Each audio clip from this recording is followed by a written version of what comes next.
माने भक्ति मार्ग की उपलब्धि क्या है। अभी हम सामान्य संसारी लोग भक्ति मार्ग की उपलब्धि ये जानते हैं कि हमको पहले 100 लोग जानते थे, अब 1000 लोग जान गए, और अब 5000 जान गए, अब मुझको 1 लाख लोग जानते हैं।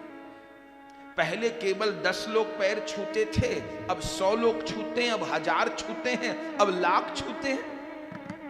प्रसिद्धि को ही माने मुझको कितने लोग भक्त कहते हैं, या महान कीर्तन करने वाला कहते हैं, या महान कथा कहने वाला कहते हैं, इसी को शायद उपलब्धि मान लिया जाता है। लेकिन इस भक्ति मार्ग की उपलब्धि क्या है?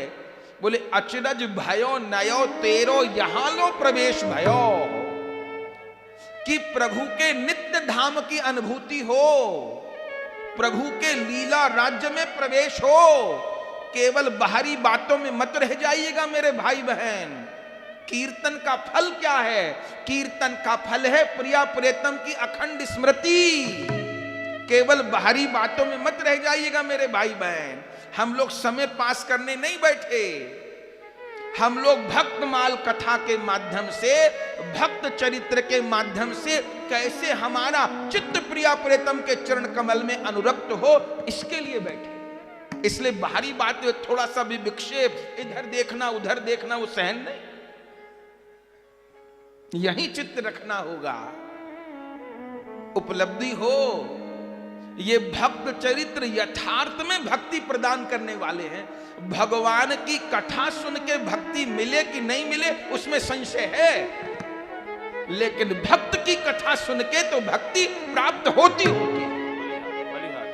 भगवान की कथा, सुपनखा ने भी भगवान के विषय में सुना कि ऐसे राजकुमार आए, वैसे राजकुमार आए, तो भक्ति कहां बढ़ी उसके मन में? उसके मन में तो काम बढ़ गया।